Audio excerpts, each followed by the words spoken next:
Good morning. I think everything is set up.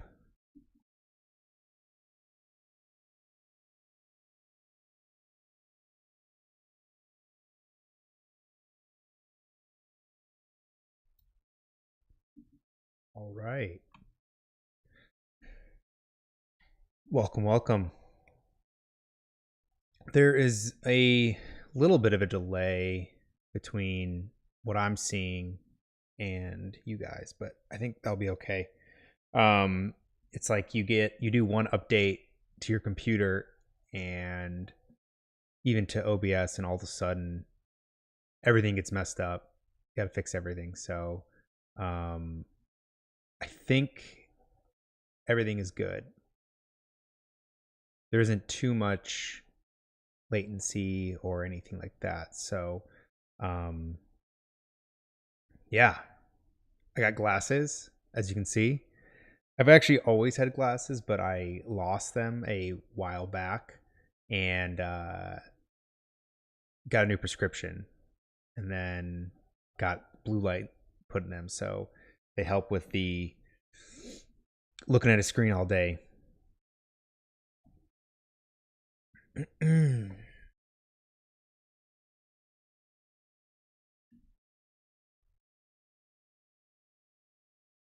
And also, what we got that's new is I actually have a real camera now.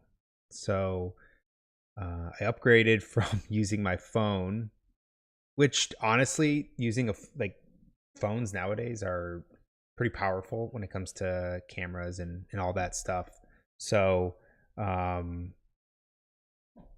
so it's not that big of an upgrade, but I think as far as professionally setting stuff up and just kind of having a little more control, it's a nice touch. Um, yes, on European time. Soon I will be even more so on European time.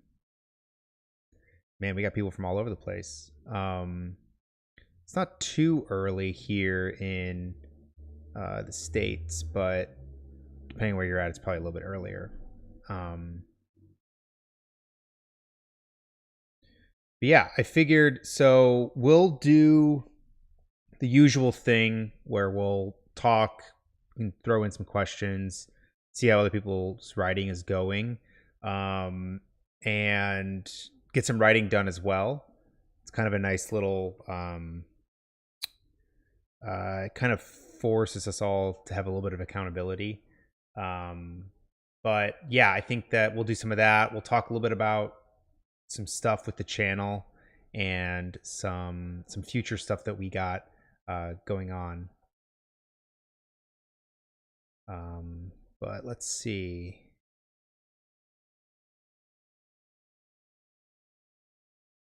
Yes, yeah, and that does highlight. Yep, yeah. If you guys want to at me as well, I'll keep an eye out in the chat and everything, and then we can answer some questions or talk about some stuff.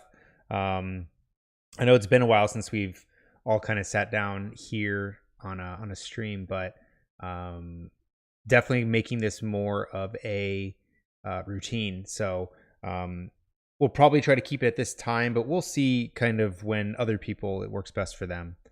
Um, but yeah, let's go ahead while other people kind of start to join. We'll start the first sort of writing sprint or writing session. Go for about 20 minutes, and then we'll come back.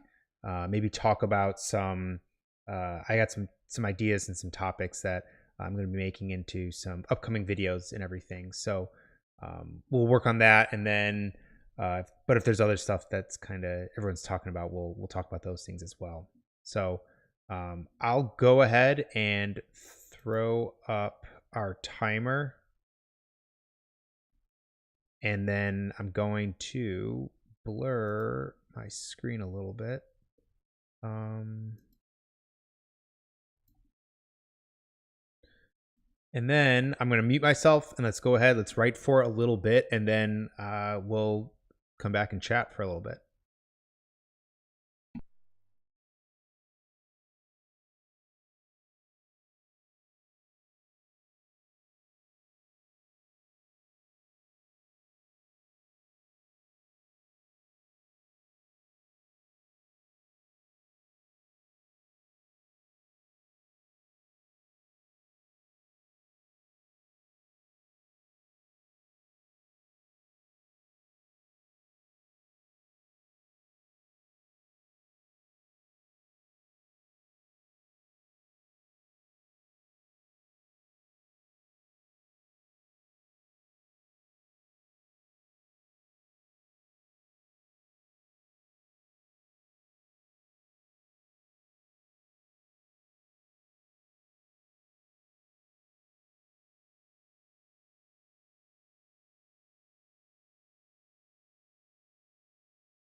Okay.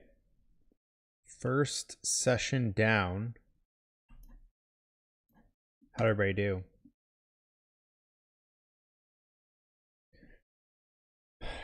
Let's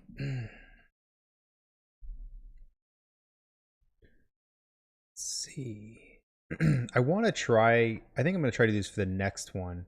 I want to try to make it so that maybe I can have some kind of music playing in the background, because I feel bad sometimes just having it sit in silence. I know everybody's got their own headphones they can put in or another tab they can open to listen to something, but um, I got to see if I can do that through OBS without getting copyright strikes or something with YouTube. But yeah, no, that was for me. It's nice to force myself to a little bit of a routine. I feel like the past couple months have just been a series of like trying to force situations to actually get to my own writing, just with between life and work and other stuff. It's nice to kind of like dedicate a very clipped amount of time, like 20 minutes or something, as opposed to panicking at the end of the day, be like, I haven't even written a word or anything, and then trying to cram it in, which has felt like has been the case for like the past month or two for me. That's why it was interesting when I did that poll yesterday about, do you think you should write every day? I think resounding everybody who said yes said with a caveat that you should, find time to take a break. And everybody that said no, I think also had it also in mind that they said no with the caveat that you need to have some kind of routine or rhythm. Um, some other people use the example of like having a muscle or having, working your writing or any kind of creative endeavor is sort of like its own muscle that you have to kind of work it out. But if you can overwork it, and if you haven't worked it out in a while, it can be hard to kind of get that rhythm again or pick up with whatever project it is, which I think is very much the case. And with those kinds of polls, you can't make it the most accurate or add all these levels of nuance and caveats and hedge the question. So I think that they intentionally become a little bit binary, which I personally don't think that that's the case. I think most people that answer them don't think that it's a binary thing either. I did see there was one question about making an audience kind of love a character right away at the beginning of a story. I think it isn't necessarily that because no one's going to just love a character at the start just because. There's reasons and there's can be tricks that we can use to make characters feel compelled to kind of like that character. Or sorry, we can use these kinds of tricks and even techniques to sort of make a character more compelling to the audience. Some that come to mind is, well, before like, because again, there isn't one correct way to do it, but a really big and kind of the general idea is, how can you make a character sort of sympathetic, or how can you make the audience empathize with them?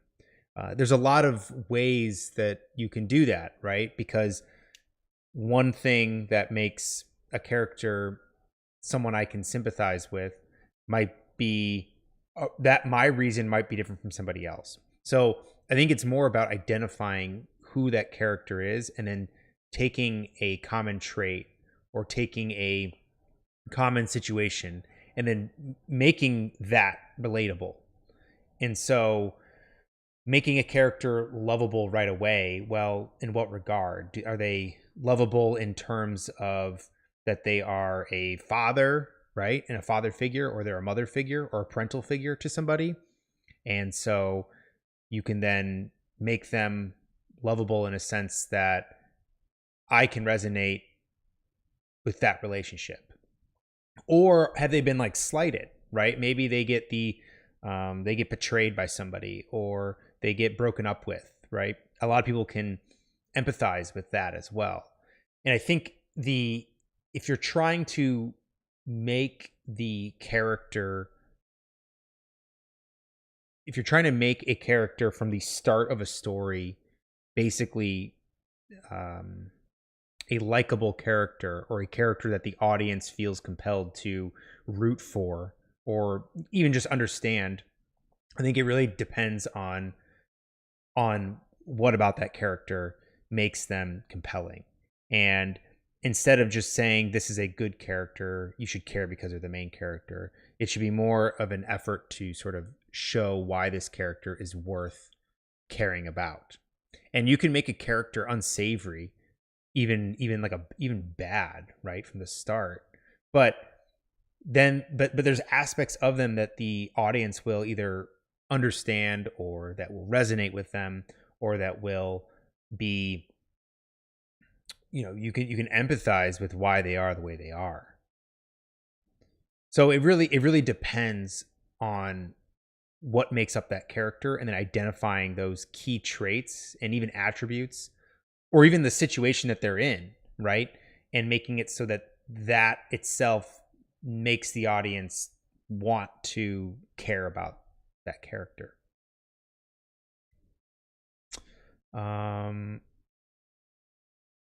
Fifth draft, grappling with revisions, restructures, edits, definitely the hardest part for me. Yeah, that is revisions and restructuring and edits and all that kind of stuff can be a little bit daunting.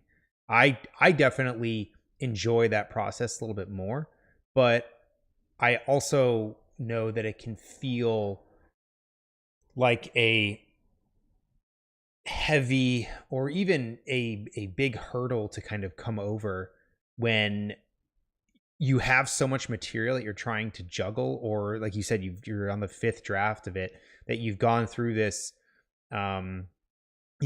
revision so many times that now it's hard to try to pick out what pieces need to stay, what pieces need to be removed. I totally understand that. One of the first stories that I wrote was just a Goliath of a story, and it was a plot that was just stretched out for way too long. And going back and revising, you kind of know what the through line is that you need to kind of pull from it, but it's hard to make that decision sometimes and understand what needs to be cut, what's the important part, what should be condensed. So I totally understand that. But again, I think the revisions are really where the good writing comes out, and that's really where you can polish a work. And the good thing to know is that at least you have a draft, right? It's better to have that draft than have a blank page, or an outline, or half of a page of a story or something. Genre is also a contributing factor. Yeah, at least for the character and what makes them lovable. Yes, yeah. Because again, you can look at like romance, right? There's a lot of characters that are very empathizable just by their archetype within that genre. The same thing goes for other genre fiction as well. So yeah, genre is something to look at for sure.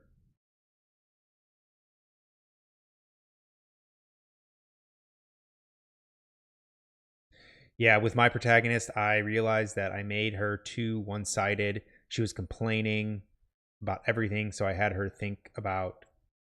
have her think good thoughts about some of the things. Yeah, there's sometimes too where you can swing hard in one direction or the other, especially if you have like a theme, or if you have sort of if you have an idea or a tone in mind and you are trying to have that come off. I think a lot of times in the first pass, you can often have that feel almost like you're painting the entire story with that brush. And readers are smart. They'll understand the theme or the message or sometimes it only takes one line for them to understand a character and how they feel about certain things. So yeah, I that's another issue that I've seen other people have as well. And I think I've had that in time at times with my characters. Um, but sometimes I'll even purposefully try to make them as like, you know, cartoonishly uh one-sided with their personality, and then that forces you to get that aspect of them on the page, and then you can kind of curate it and tailor it back and give them other things to sort of care about or interact with in a different way, tone wise. Oh yeah, highlighting different pieces of text. Yep, that's something that I've seen as well.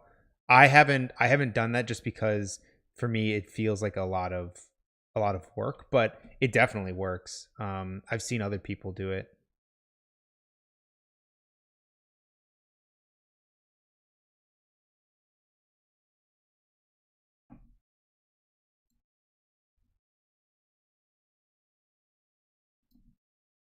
Having a character that's active rather than reactive to slash about things is a good way to make a character more appealing. Yeah, a character. Yeah, that gets into the discussion about like character autonomy or character agency and them being sort of like the driver of their story. If a character is, like you said, passive or is kind of just having the story happen to them, it can feel unengaging for that character.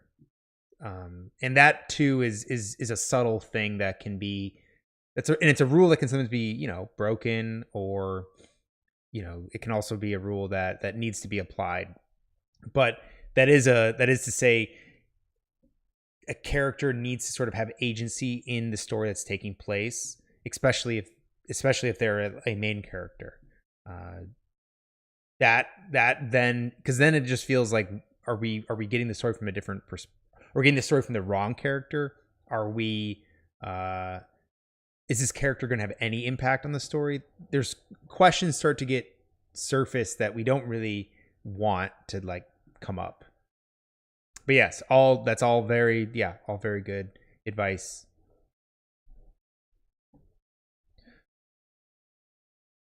All right, let's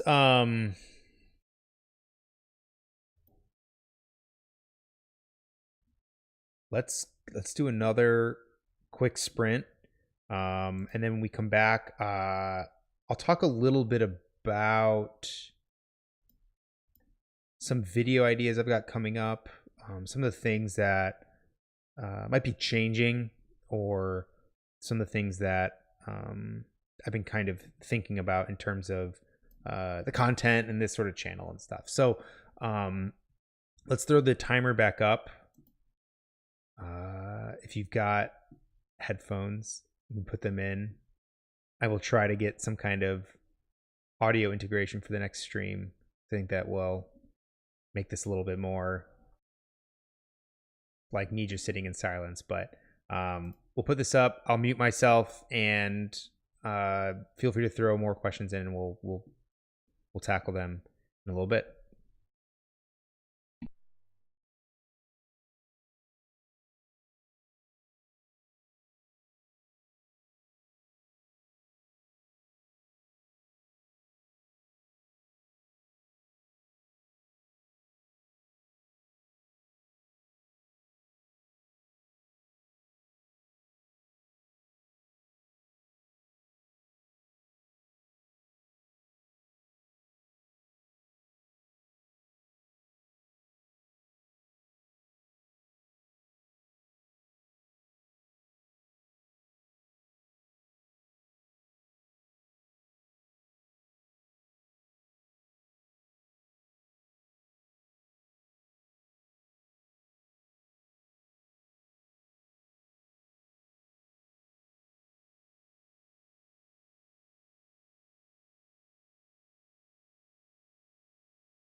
All right. How'd everybody do?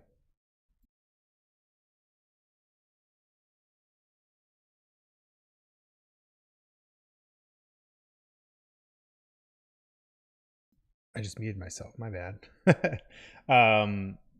Yeah, how was that? I'm kind of doing some revisions myself, and kind of tweaking a couple of scenes. Mostly because for me, it's hard to just. I'm almost done with this story in this book. But the problem is that as you get closer to the end, you're kind of like juggling all these different subplots and all these different things that you probably want to come together at the end of a story.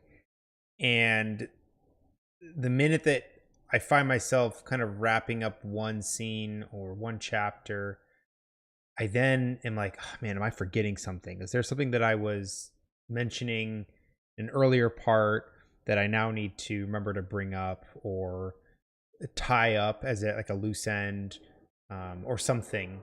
And so I find it's a very, these last almost 20,000 words are taking a lot longer than I intended, just because I want to make sure that at least this draft is pretty tight in terms of all of the subplots and all the different sort of avenues kind of come together at a kind of cohesive point. But yeah, how did everybody else do? I didn't really add a lot of words, but I definitely am getting the feel and the pace of this chapter and kind of this middle section of the story.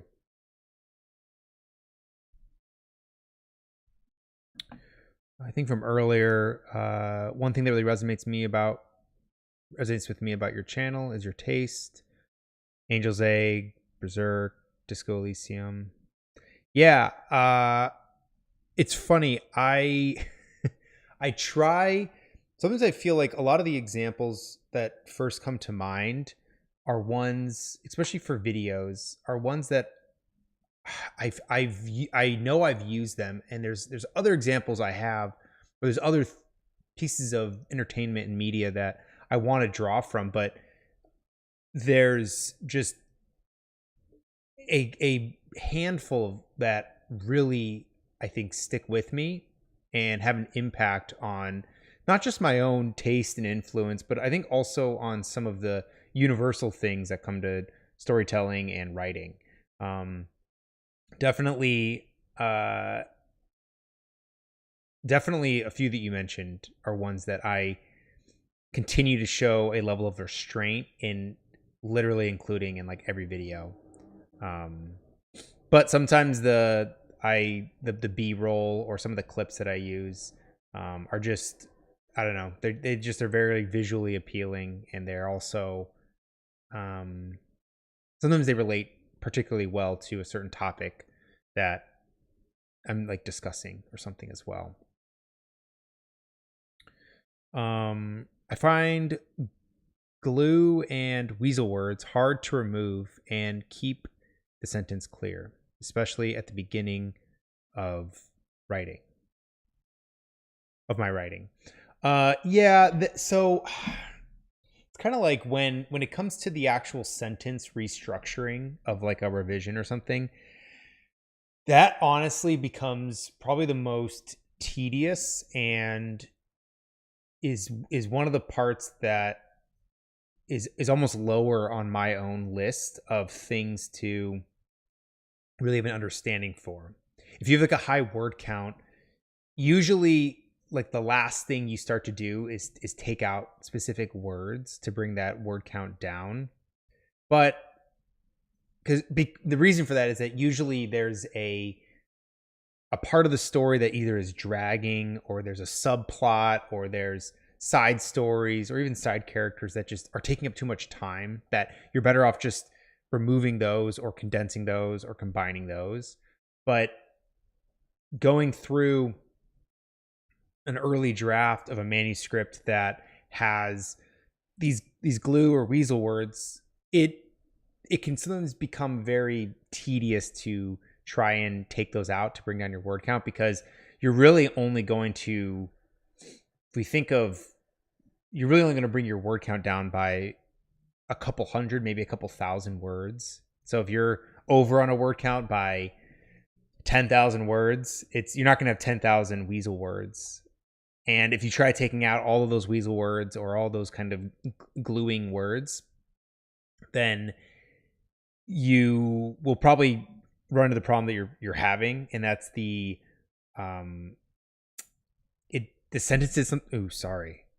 The sentences sometimes will feel like they don't make any sense, or they are confusing then. So there now in saying that, there are some words that you probably should never use, especially in fiction. One that just always comes to mind is suddenly, unless it's being used sort of in like sometimes in an ironic way or for characters saying it. But to say that something suddenly happened is usually the number one, I always think of like a go-to word that doesn't have the intended effect, because in the moment that you say suddenly, it's not necessarily suddenly then, right? Because you're almost freezing time to tell us something suddenly happened. Just tell us what happened. And instead of telling us it suddenly happened, show us that it suddenly happened, or that something was surprising or whatnot. So there's a few words that probably can be cut from everybody's writing, but I wouldn't worry so much on those, especially, well, depending on what phase of your revisions are, but especially if you're worried about high word count or something.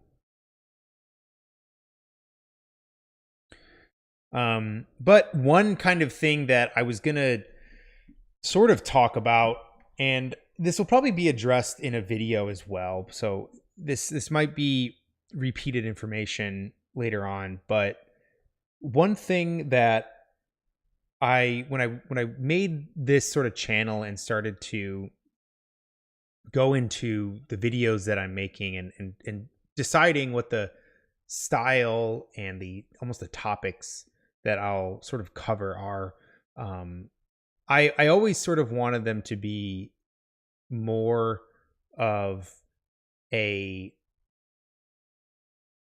wanted them to feel less like a lecture and a little bit more entertaining in kind of the presentation, but still having kind of like valuable information amongst it. I think that there's a lot of people that do a really good job of just doing kind of like the talking head, sort of like lecture style. And I think there's an element of that in my own videos, but I do also sort of want them to feel a little bit at times like an analysis of a certain writing or storytelling technique.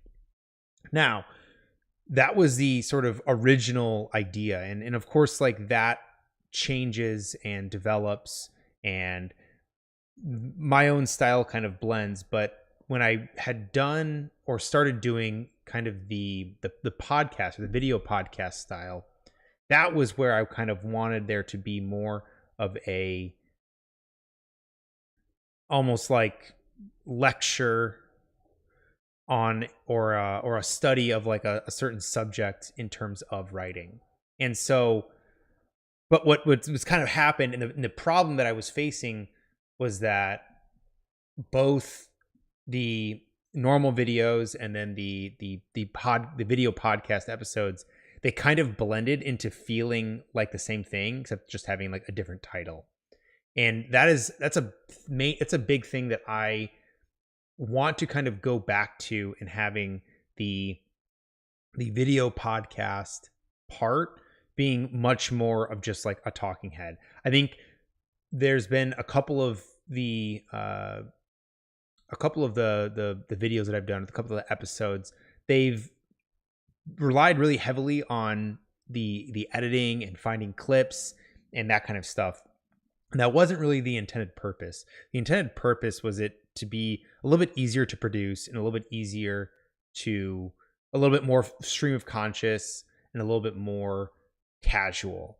But lately they've kind of, or the last few have sort of become a just as much of a tackle in terms of like production and planning and editing and stuff as kind of the other videos as well.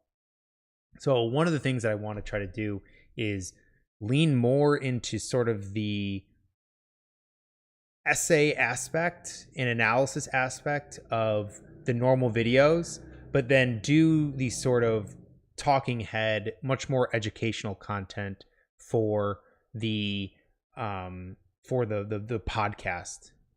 And I kind of wanted to delineate those two a little bit cleaner. And I feel like lately they've been very blended, or they feel like they're kind of the same flavor, but with like a different intro or different coloring scheme for the thumbnails and everything.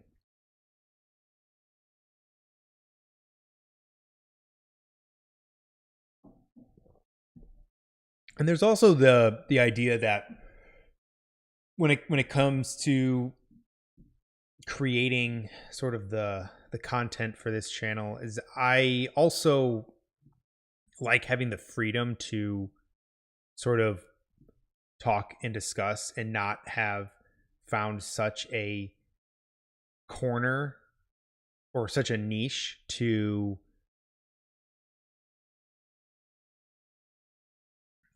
I don't know, a neat, like, I don't want to just be looking at books, and I don't just want to be looking at, animated films, or I don't just want to be looking at films in general or TV shows. I kind of want to remain in the realm of looking at all these things and trying to approach them with different perspectives, or taking certain parts of different stories and how we can apply those to, the written form or maybe visual form or something like that.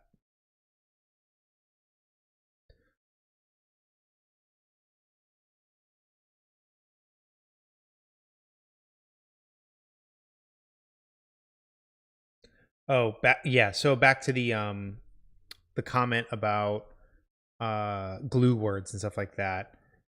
Hearing to keep them out to sound professional. I never use filtering words, barely use filter words, and always stay in active voice. I would be curious to know sort of just what words in general you're trying to avoid using. It depends on the tone of your story, right? The professional is, that depends on genre, depends on age group, right? If you're writing middle grade, professional is going to feel a little bit different. But if you're writing adult, that might feel different as well. But when it comes to kind of like, again, the content direction, I also want to try and maintain a level of consistency. There's a this past month I've been in the midst of a move and everything, so it's the upload rate has been lacking severely. But I've been trying to do a backlog of scripts and topics that I'll hopefully be able to establish a better rhythm. And part of it was that the podcast could be a reliable thing that I could do at least 2 times a month, or maybe if farther down the line could even get up to 3, or maybe making it a weekly thing. So the idea was that I could do maybe one normal longer length sort of video essay type as like the normal videos, maybe once or twice a month, and then most definitely doing the sort of podcast episodes or video podcast episodes 2 times a month. So that's what I originally wanted to do. And it just is a matter of sticking to a certain style for each of the two different ones. Because I think that just the nature and the infancy of this channel. I mean, I've only been doing this for it'll be going on 2 years. It was about around the time of the new year, or maybe even in March will be the 2-year mark next year. And in that time, I started from I didn't know anything about video editing. I started using DaVinci Resolve and just kind of taught myself. And that first year was pretty much just me learning how to use the program and even use OBS and use all of these different systems. And so I think in learning that, I pulled the style choices from the longer videos onto the sort of video podcast episodes, and have definitely blended those two styles, which is something I want to kind of distinguish a little bit cleaner and better.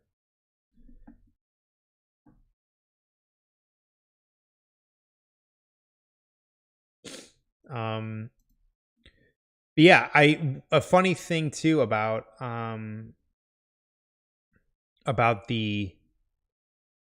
that whole topic is a video that I think I'm going to be doing pretty soon here. It'll kind of follow the same style as I did the episode through the video podcast on I did it on like starting beginnings, or how to start your story. And now I'm going to take that and do a similar kind of style and format, but do it for the middle part, which I was going to do it ahead of the poll, but I did a poll a couple days ago, and it seems like most people struggle with that sort of middle part of the story, or what people sometimes call the soggy middle, which I do think is probably one of the tougher parts to write, partially because it, you have to find a way to make the story still compelling. When you first start the story, you've got like the inciting incident, you've got the hook, you're introducing new characters, they're figuring out things about the world, if that's a big part of your story. There's a lot of like very interesting things to keep momentum. And then of course, like the end, right? Once you get to the last third of the story, most people are rushed. Like that's usually where the tension and the conflict and the resolution is like picking up. And so there's this kind of momentum as well that gets built into the ending of a story. And so that middle part is hard. And so I'm working on a video for that, but that also is sort of like it feels like I'm definitely not in the middle of this career in making content and stuff, but I feel like I'm definitely like in the beginning middle of it, and it feels like once you start to get a little bit of that momentum, or you kind of start to find a style, you're now all of a sudden, you can't just keep doing in this. And I think this is the same thing to say about stories and writing, but you can't necessarily use what initially was the hook for the earlier part of your story, or in this case, the earlier part of like this channel. I can't just rely on all of those early topics and all of those early kind of, I guess, successful videos for the channel.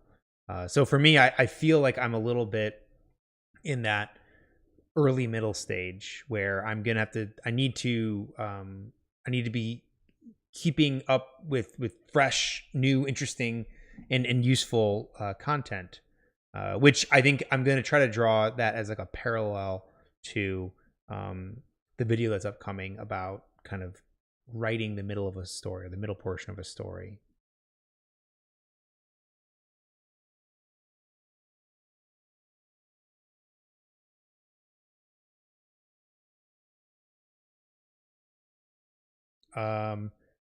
Many share advice on YouTube, but when I read their books, they don't often follow it, and it confuses me at times.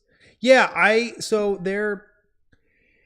it's hard, right? Because I think that and this is the case, I think that I have a unique perspective with this, right? Because I had a athletic career before doing all of this, right? And I draw a lot from my former athletic career to writing and to even like this kind of educational stuff. But when you're in athletics, you can have sometimes the best athletes in certain sports, but they make terrible coaches.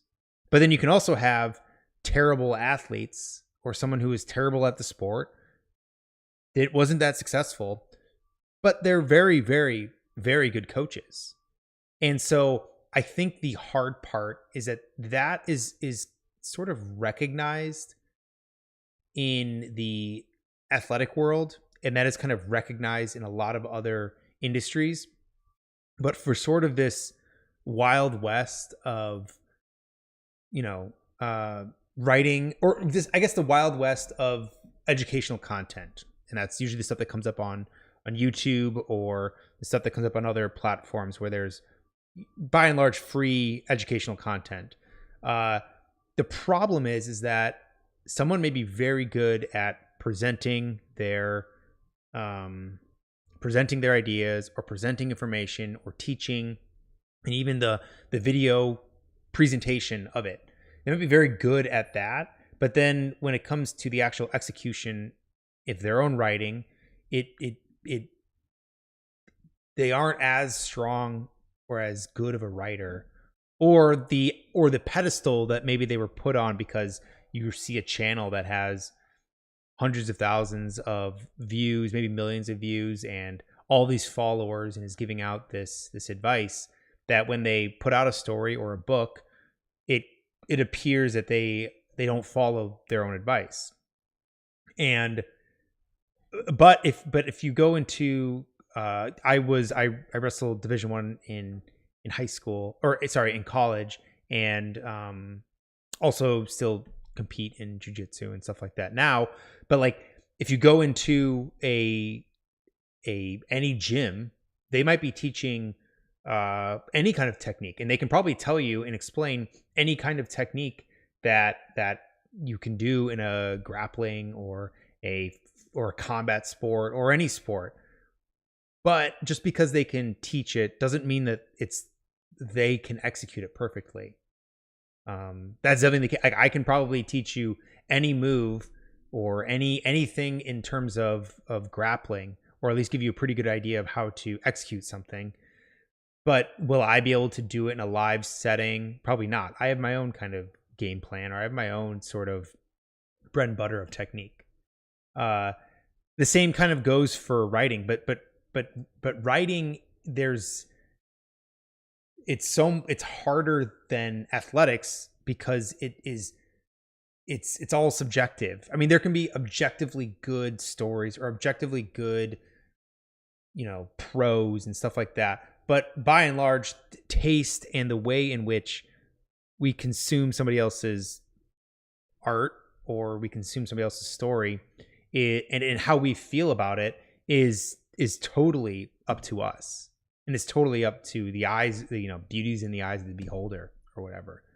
So I think that happens a lot. There are some people that are very good educators, or some people very good coaches, but again, they aren't necessarily the strongest writers, or they aren't necessarily the best competitors. They're not the world champions, but they've coached or trained maybe, dozens of world champions or something.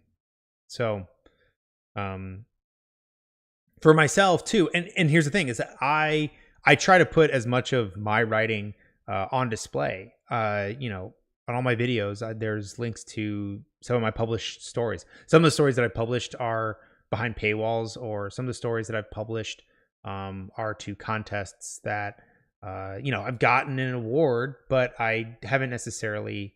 It's not public or whatever. So, there's, no matter where you are, and no matter who's giving the advice, there should be a level of salt taken with it. Even with my own advice, I'm the first to say that the way that I teach something, or the way that I explain something, may not resonate with everybody. And that's okay. And so that can sometimes be where that disconnect comes from.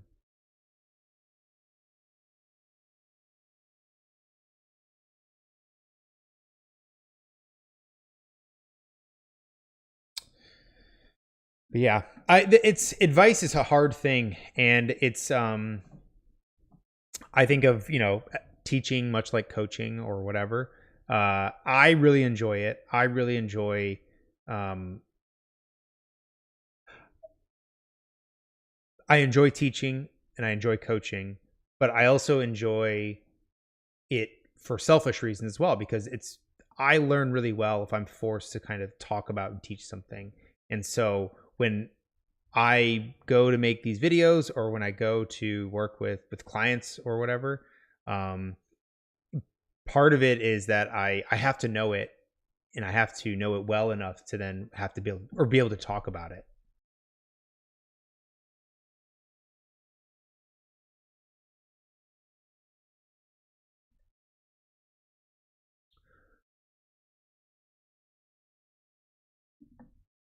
But yeah. So why don't we will do, how many have we done? We've done 3 sprints so far, or 3 writing sessions. Let's do another one, and then we can answer some more questions and do some more talking. But yeah, let's I'll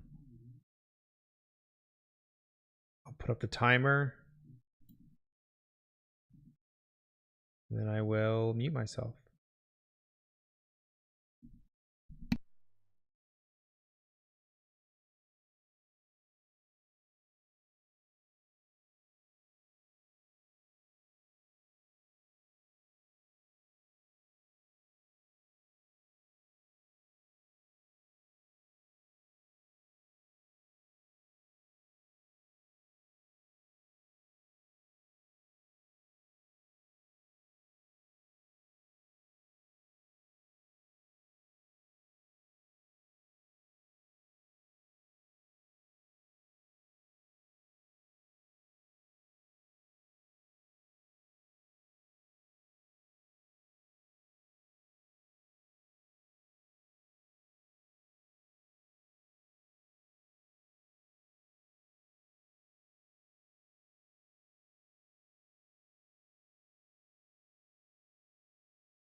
Okay, sorry. When I put the timer up, I've got two timer buttons, and one of them is broken. But I'm afraid if I delete that one, it's gonna mess up the other one. So, um, I clicked the wrong one. But I saw. Well, first, how was that? I think it was a little bit. I think I might have cut it a little bit early, but um, how was everybody's writing? I haven't really asked that enough. That's kind of why we're here. That's a big reason why we're here is for writing, talking about what we're working on, that kind of thing. Um, I know for my stuff, I definitely I it's nice to go back and read and get back into this story because I find a lot of the dialogue, which I focused a lot on in this one, very compelling and really, I mean, I think the majority of this story is dialogue, but from kind of unlikely characters. So uh, I really enjoyed it. It's been a lot of fun to kind of write, and then when I go back to do my revisions to kind of tweak and set up kind of punchlines or set up some of the banter and stuff like that. It's not necessarily like a comedy, but there's dry kind of dark humor kind of sprinkled, throughout it. So um but I did see um I think from the topic we were talking about earlier about advice and that kind of stuff, follow-up comment was, I love learning, but all the advice and guidelines can be overwhelming. Finding your voice as an author is just as important, and too much of this advice can make people suffer from writer's block. Yeah. Oh, I'm sorry. I keep hitting this. Um no, I totally agree and I totally hear you. Um there is a the the world of writing and the world of storytelling, as many rules as there are, there's also just as many exceptions to all those rules. Um, a lot of you know, a lot of genres break certain rules while establishing their own rules. Um, the biggest thing, especially if you're looking at advice that everybody's giving, cut these words, structure your story this way. It again, it's not gospel. This isn't stuff that you have to do. And I think that people, educators that are telling you that you have to do things a certain way, there might be effective ways to do it, and the advice that they're giving might be good advice and effective, but it might not be the effective advice for your story. And so the biggest thing, especially when you're dealing with all of this sort of feedback, or you're dealing with all this information, is to cut out the noise. And as much as an enjoyable experience it is when we are learning about something, or maybe it's even encouraging, we're watching something and somebody's talking about writing a story this way or whatever, and it's very encouraging and it gives us a lot of good ideas. At the end of the day, we just need to write. And at the end of the day, the way that you find your own voice, which is kind of what you're saying, and the way that you find what works and what doesn't work in a story is by consuming stories and by writing stories.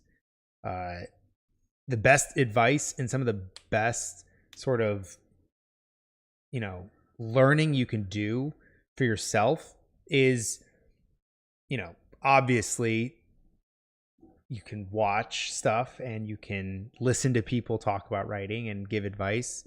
But the best way to get it is by reading, or if you're writing screenplays, to watch movies or to read scripts. That's really the best way to do it is to do it. The best way to learn is by doing. Now I have gone through the phase where I would learn something new about story structure or writing or something like that, and it totally breaks everything I've written before. And so then I have to go back and incorporate whatever advice or whatever technique I might have learned. But again, that is okay. That is part of the writing process.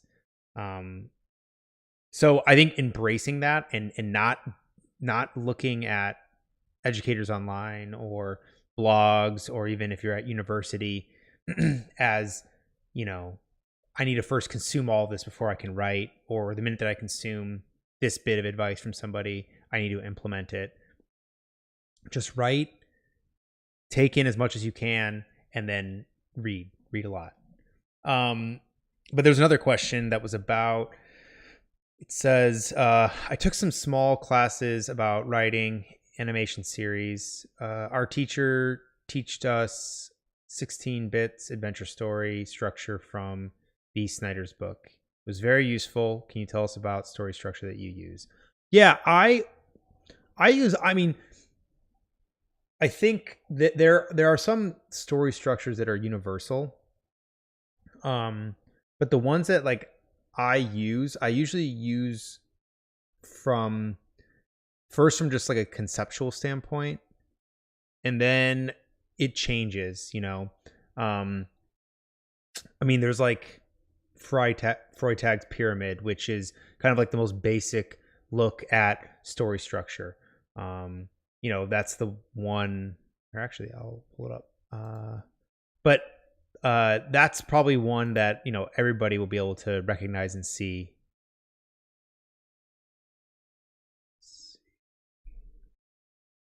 Turn this filter off.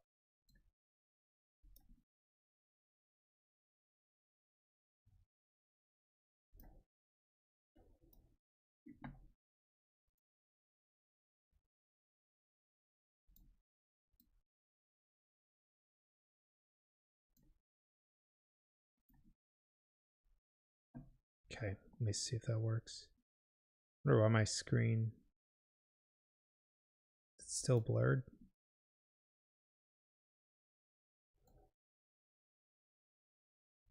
Oh, weird. All right, that's not working. But yeah, Freytag's pyramid is basically just like a let's see if I can pull this up.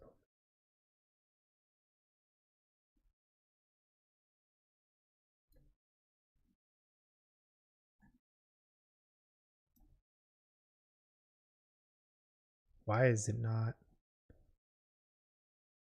All right, we're having some OBS issues right now. It's not actually sharing my screen right now. Okay, well, basically Freytag's pyramid is it's that that very typical, you got your introduction, your hook, rising action, climax, and then resolution drops down. Conceptually I've used that. There's the general hero's journey that's very compelling. I think that you could probably use elements of that and put that onto any other story structure. I tend to enjoy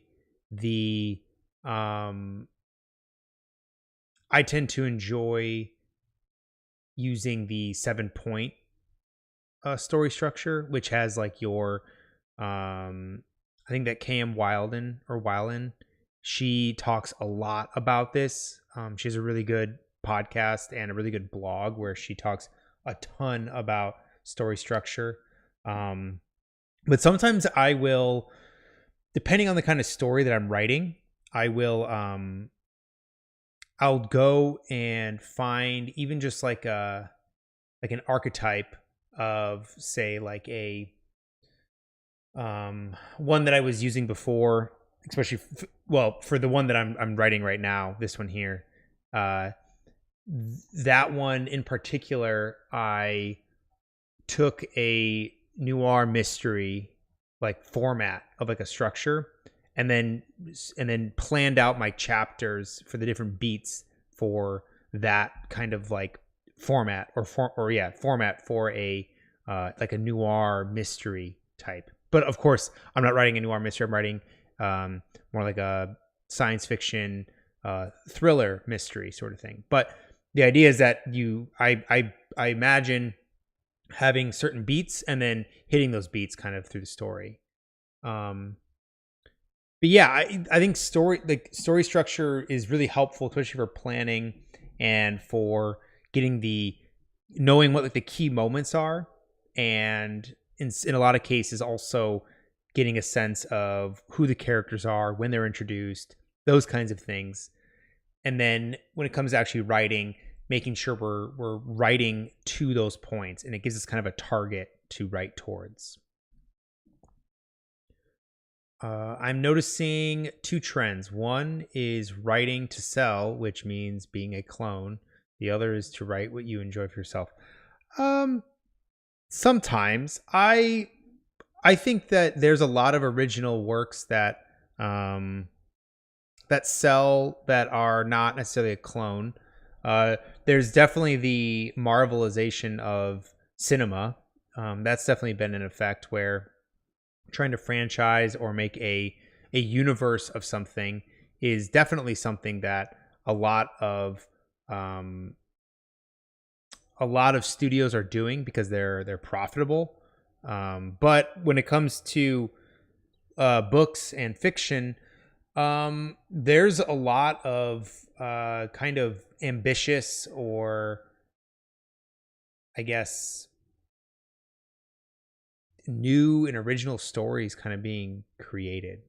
There is, of course, the you've got certain trends that are always going to be kind of popular, or are always going to kind of find their way to a level of popularity. One thing that I think is a trend that I always hear will never die is like vampires and werewolves, right? The trend might be down for some years, but then immediately kind of picks back up in future years. But also too, I think you should always try to write not necessarily for yourself, but write for your own interests. There's definitely an argument to be made for that. Like, you should enjoy what you're writing. And I think doing that in a compelling way can lead to success. Nothing is guaranteed, though, when it comes to stories and writing and everything. Another comment said, lots of books with the same plot/vibe being published nowadays, but maybe that's just because I'm paying attention to it more. Sometimes. I mean, like I said, I think that there are popular popular trends in certain genres. I mean, like, look at like historical fiction, period pieces taking place in Great Britain,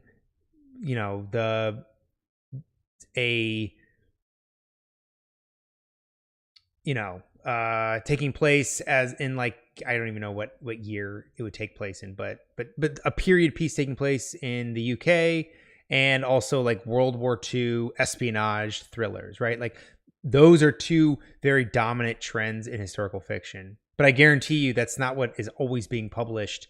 If you have a subscription to Publishers Marketplace, right? Am I saying that right?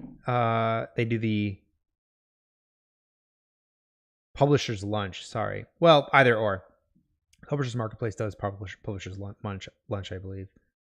But if you look at that, I mean, there are books being published and acquired every day that are different, or that have a unique spin to certain trends and tropes. Again, the popular franchises are always going to be dominating our attention, and just in general will be kind of dominating the marketplace. But I mean, it's kind of a reflection on the consumers, right? There's a lot of great independent authors. There's a lot of great independent, or even smaller presses out there.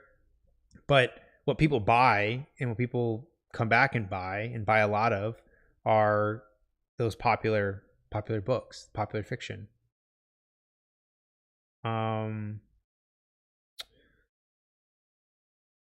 So it turned me into a perfectionist and stuck me in a loop of editing. I stop after each paragraph to edit. Yeah, don't do that. Just write. I know, like, I think that we like to think of ourselves as all perfectionists to some degree, but like you don't need a perfect sentence or a perfect paragraph in a story, because you might end up cutting that entire chapter when it gets to the end. So get the story on the page, stop yourself from editing. If you need to spend the day writing and then the next day you need to read what you wrote, then pick up where you left off, you can edit a little bit then, but set a timer and only time yourself to, 30 minutes of editing, and then you have to write. So try to break that death spiral. I was thinking like the Twilight series versus To Kill a Mockingbird. Another aspect, a book about the Napoleonic Wars sells pretty much automatically, but the 1920s is going to be a hard sell. Yeah, sometimes. Again, I mean, yeah, it just, I think yeah. There are some things that, there are some topics, some books that will sell a lot. But like, when was the last Twilight book that came out? Right? I mean, it's not like there's a Twilight book coming out every year that everybody's buying. I think that if you look at cinema, that's where you see a lot more of, I think, the issue with that you're speaking about. I think books and novels and the print, there's a lot of ambitious projects, or there's a lot of interesting books that are being published. But if you look at cinema and movies, there definitely is the franchise appeal to a lot of studios. There isn't a lot of risk taken on. There isn't a lot of risk taken on. Your barrels fill up. There isn't a lot of risk taken on a lot of movies nowadays. A24 is a studio, of course, that is always kind of taking risks like that, but for the most part, there's, you don't see big studios doing that. At some point, the perfectionist needs to put the book down and stop editing. If you continue to edit until your manuscript is perfect, you will never be done. True. Yeah. And also, if you have a perfect sentence or a perfect paragraph or perfect chapter, nobody's going to read it because you don't have a finished book. So yeah, that is very, very true. How long have we been going for?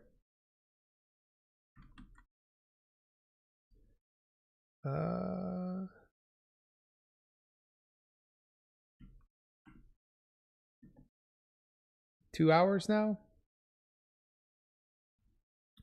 We'll do some more questions. I think that was our last sort of sprint of sorts. But let's we'll do some more questions, or even if people want to talk a little bit longer. And then we'll wrap it up. But I'm planning to do, I know I say this about after every single one of these, but I'm planning to do more of these streams. And we'll maybe even do one tomorrow around the same time. Maybe try to go a little bit earlier or something, but pretty soon the scenery behind me is going to change very quickly. But that's okay. All of this will stay up.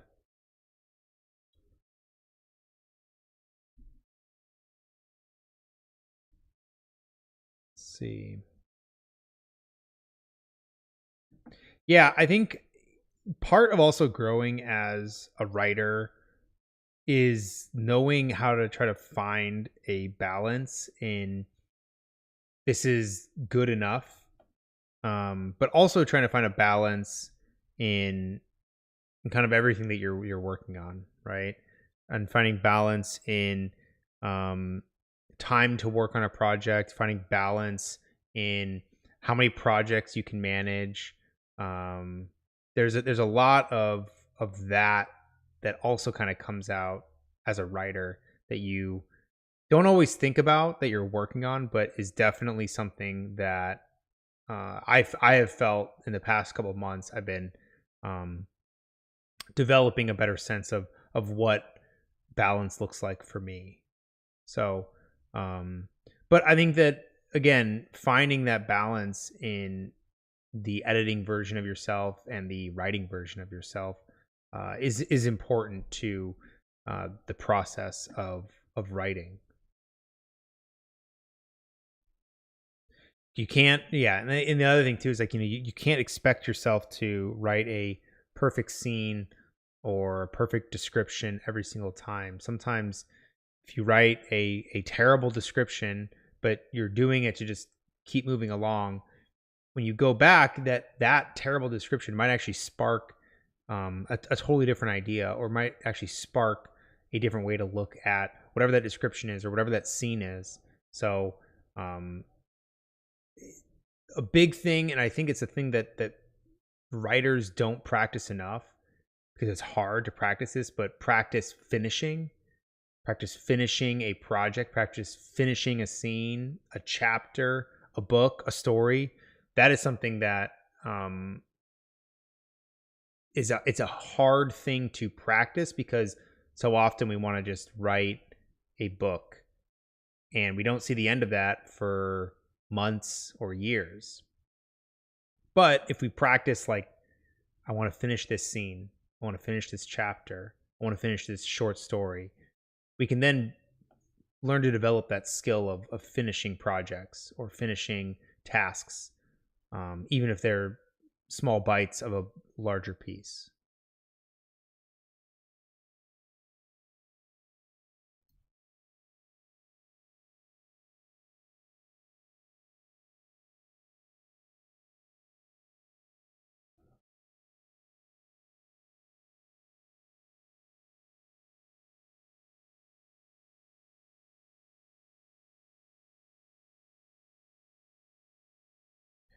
Yeah, I think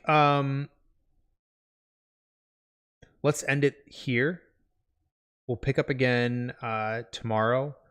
I might not put a notice thing up. I might just go live sometime in the morning. But um, yeah, thanks everybody for writing. Thanks everybody for the questions, for chatting, for entertaining uh, some of the things we talked about, being a bit of a sounding board for um, oh, actually, we'll do one last question. Do you think it's too soon to check in with the publisher? It's been 6 months since I submitted my two-part manuscript. I was thinking of checking with the publisher. Well, if it's the publisher, you should probably be able to get a status update. Were you querying to them?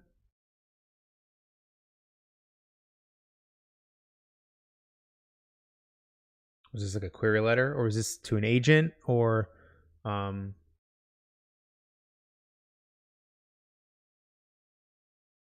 because if it's the publisher and they've already accepted and like bought your manuscript, then you should be able to check in with them whenever.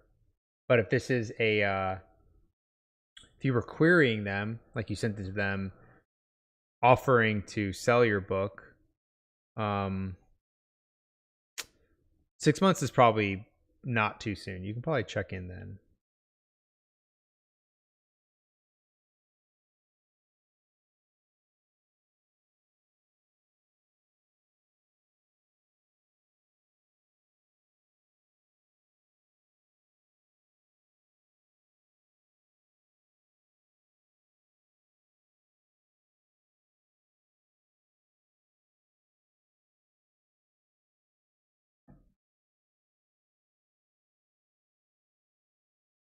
Okay.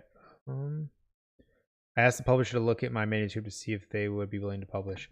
Okay. Well, I mean, that was back in March. Yeah, I would reach out. 6 months is a fine amount of time. That. If it was like 2 weeks, yeah, that's probably a little bit too soon. But yeah, I think you're safe to reach out at 6 months, as in right now. But I will see you all hopefully tomorrow. But thank you and happy writing.